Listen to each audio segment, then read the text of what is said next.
न भंगिया ये गोरा रानी पीसू न भंगिया ये कि भंगिया कि भंगिया कि भंगिया बिन माथा चकराइए गोरा रानी पीसू न भंगिया ये कि भंगिया बिन माथा चकराइए गोरा रानी पीसू न भंगिया ये।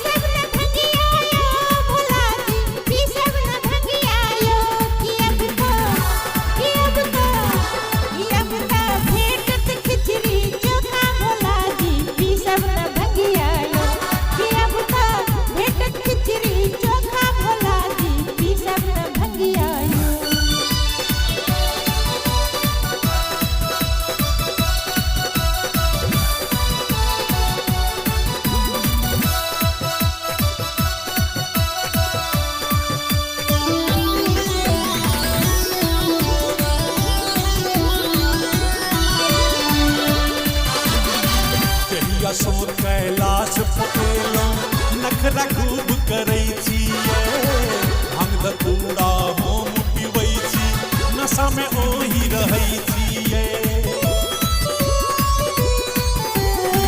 जहिया सो कैलाश पटेलो नखरा खूब करै छियै भांग धतूरा हम पीबै छी नशा में ओही रहै छियै।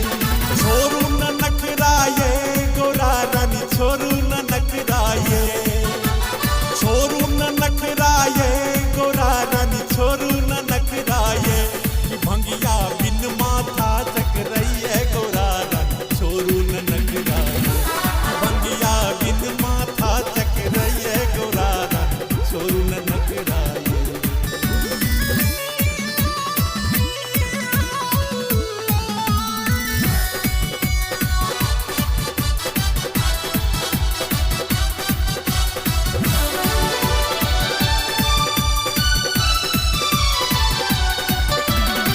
जहिया से आहा संगेला सुख कहियो नहीं पेला घर दुपहरिया बस हंसला भांग कर धरिएला। जहिया से आहा संगेला सुख कहियो नहीं पेला घर दुपहरिया बस हंसला भांग कर धरिएला। अपने सहबिया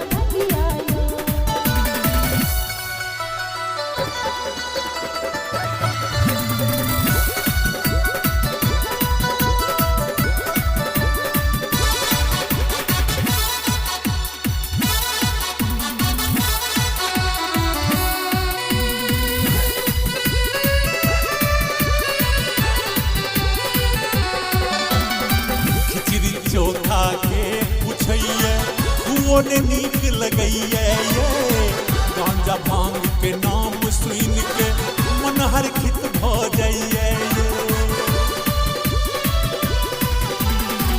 जौन छोड़ब भांग धतूरा हमहु किछ नहीं खायबियो कार्तिक और गणेश के लौकी नैहर हम चल जायबियो।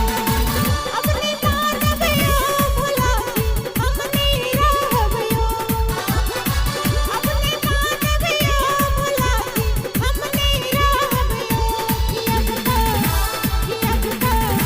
कि अब भेटत खिचड़ी चोखा भोला जी पीसब न भंगिया पीसू न भंगिया ये गोरा रानी पीसू न भंगिया ये पीसू न भंगिया ये गोरा रानी पीसू न भंगिया ये कि भंगिया कि भंगिया कि भंगिया बिन माथा चकराइए गोरा रानी पीसू न भंगिया ये कि भंगिया बिन माथा चकराइए गोरा रानी पीसू न भंगिया ये।